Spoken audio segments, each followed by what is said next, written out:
Welcome to this video tutorial on MindMeister. MindMeister is a Web 2.0 technology developed in 2006 by a German company. MindMeister allows users to create mind maps. What are mind maps?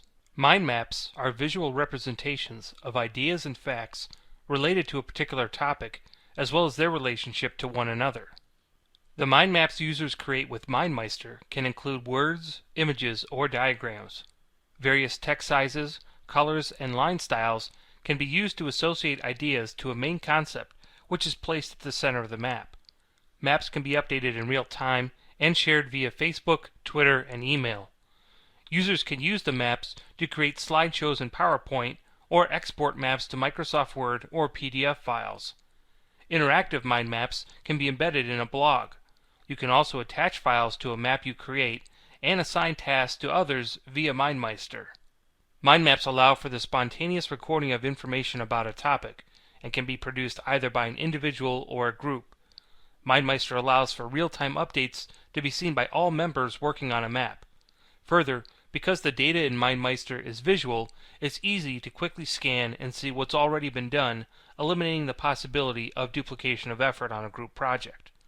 Martin Davies pointed out the usefulness of mind maps when he wrote that they help facilitate meaningful learning rather than simply rote memorization of a subject.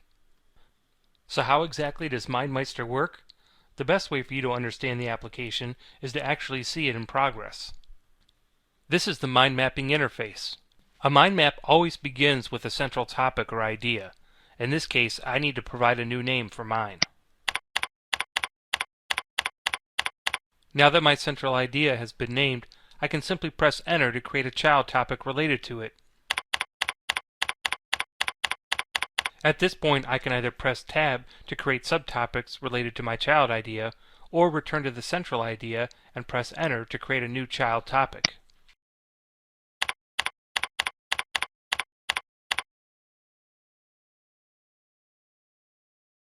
In addition to creating topics, MindMeister also allows you to change their appearance. For instance, you might want to change the font color used for a node.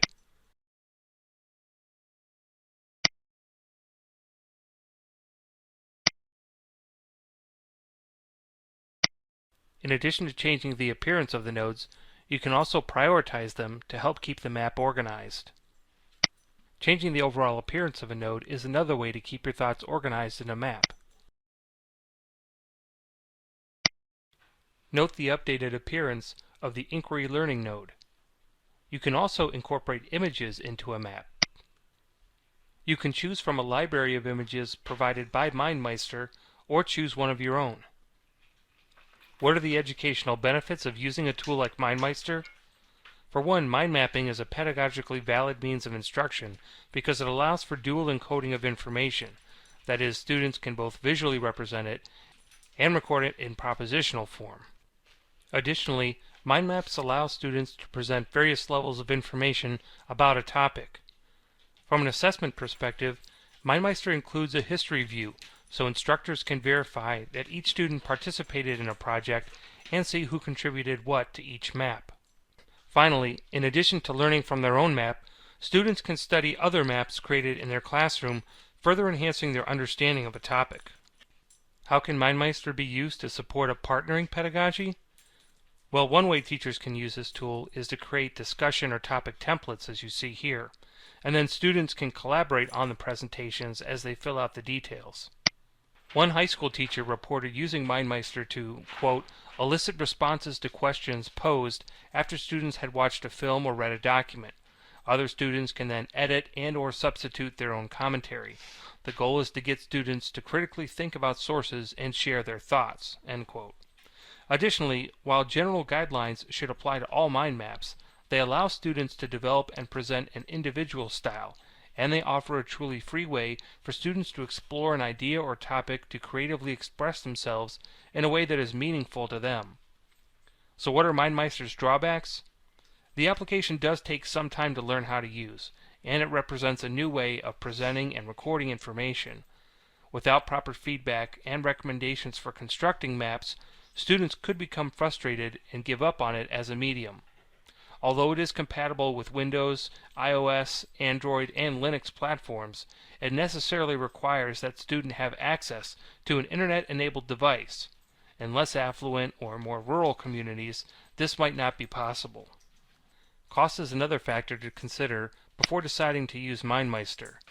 To be used in an educational setting, the cost currently is $1 per user per month for an entire campus.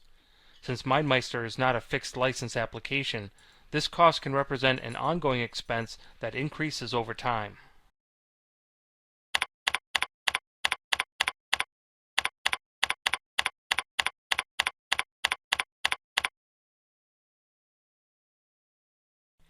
In conclusion, MindMeister is an easy-to-learn and easy-to-use application that allows students to represent to themselves and others what they have learned about a subject. Given that it is a fairly recent medium and one based on technology, most students will likely be excited to use it. You can try the application for yourself for free from MindMeister.com.